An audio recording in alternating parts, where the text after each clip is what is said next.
কে বাঁচাইবো তোরে? কে বাঁচাইবো তোরে? এই টান দে, টান দে, টান দে। ধর, ধর তাইলে। কে বাঁচাইবো দেখবো।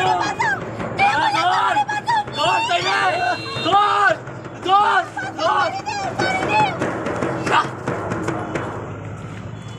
আরে শুনেন শুনেন সুধী জনে শুনেন দিয়া মন, কিছু কথা আপনাদের সামনে করিব বর্ণন। শুনেন শুনেন সুধী জনে শুনেন দিয়া মন, কিছু কথা আপনাদের সামনে করিব বর্ণন।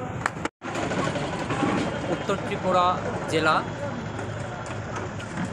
ট্রাস্ট কমিটি এবং সমাজ কল্যাণ ও সমাজ শিক্ষা দপ্তর এবং আমাদের জেলা তথ্য ও সংস্কৃতি কার্যালয়ের উদ্যোগে আমরা বেটি বাঁচাও বেটি পড়াও এই বিষয়ক প্রচার অভিযান আমরা উত্তর ত্রিপুরা জেলার বিভিন্ন স্থানে আমরা শুরু করেছি।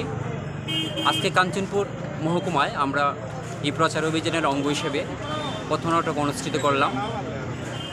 উদ্দেশ্য হচ্ছে আমাদের দেশের মাননীয় প্রধানমন্ত্রী নরেন্দ্র মোদীজি 2015 সালে 22শে জানুয়ারি বেটি বাঁচাও বেটি পড়াও অর্থাৎ মেয়েদেরকে বাঁচিয়ে রাখা এবং তাদের শিক্ষা এবং সুরক্ষা নিশ্চিতকরণের জন্য যে যোজনা শুরু করেছিলেন, সেই যোজনাটি আমাদের দেশের সবকটি জেলাতেই রূপায়িত হচ্ছে।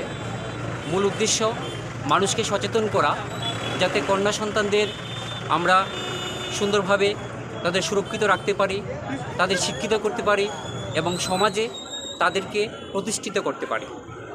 এরই অঙ্গ হিসেবে আমাদের উত্তর ত্রিপুরা জেলা প্রশাসনের উদ্যোগে এবং উত্তর ত্রিপুরা তথ্য সংস্কৃতি দপ্তরের উদ্যোগে আমাদের এই প্রচার অভিযান। আমরা জেলার 10টি স্থানে আমরা এই পথনাটক অনুষ্ঠিত করব। কাঞ্চনপুর দিয়ে আমরা শুরু করলাম। আপনাদের সবাইকে ধন্যবাদ আমাদের আজকের অনুষ্ঠানে। আপনার পরিচয়টা জানবো। আমি সিনিয়র ইনফরমেশন অফিসার। আপনার নাম? Sanjeev Kumar Das, senior information officer, Dharmanagar মহকুমা তথ্য সংস্কৃতি কার্যালয়ে কর্মরত।